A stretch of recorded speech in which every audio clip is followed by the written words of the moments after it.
کیا آپ جانتے ہیں ایک ایسا صحابی جو جنت کی خوشخبری پانے والوں میں شامل تھا، جس نے اسلام کے لیے سارا مال لٹا دیا اور نبی صلی اللہ علیہ وسلم کے دل کے قریب ترین ساتھیوں میں شمار ہوتے تھے؟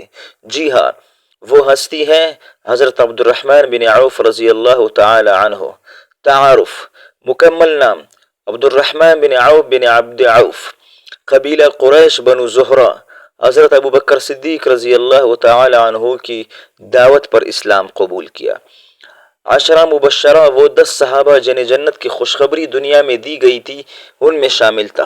ہجرت حبشہ کی طرف پہلی ہجرت کرنے والوں میں بھی شامل تھا۔ پھر مدینہ کی طرف ہجرت کی۔ مدینہ پہنچ کر نبی صلی اللہ علیہ وسلم نے ان کا بھائی چارہ حضرت سعد بن ربیعہ رضی اللہ تعالی عنہ سے کروایا۔ حضرت سعد نے اپنی آدھی دولت پیش کی، لیکن عبد الرحمن بن عوف رضی اللہ تعالی عنہ نے انکار کیا اور فرمایا، اللہ تمہارے مال میں برکت دے، مجھے بازار کا راستہ بتا دو۔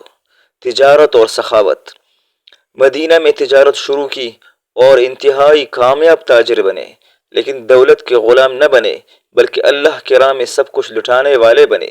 ایک موقع پر 700 اونٹوں کا قافلہ مدینہ آیا، پورا کا پورا اللہ کی راہ میں دے دیا۔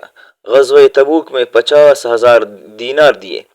غزوات میں شرکت: بدر، احد، خندق، تبوک اور دیگر تمام بڑے معرکوں میں شریک ہوئے۔ غزوہ احد میں 20 سے زائد زخم آئے، ایک پاؤں لنگڑا ہو گیا، پھر بھی جہاد سے پیچھے نہ ہٹے۔ انکساری اور خوف خدا: باوجود دولت وجہ کے انتہائی عاجز اور متقی تھے۔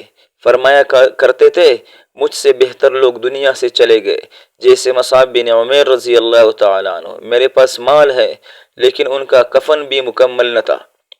وفات: حضرت عثمان رضی اللہ تعالی عنہ کی دور خلافت میں 75 سال کی عمر میں وفات پائی۔ وصیت کی کہ اہل بدر میں جو زندہ ہے ان سب کو مال کا حصہ دے دیا جائے۔ اگر حضرت عبد الرحمن بن عوف رضی اللہ تعالی عنہ کی عظیم سیرت آپ کو متاثر کر گئی ہوں تو ویڈیو کو شیئر کریں، دل سے دعائیں دیں اور چینل کو سبسکرائب کرنا نہ بھولیں تاکہ ایسے مزید اسلامی ویڈیوز آپ تک پہنچتی رہے۔ اللہ ہم سب کو ان کی نقش قدم پر چلنے کی توفیق عطا فرمائے، آمین۔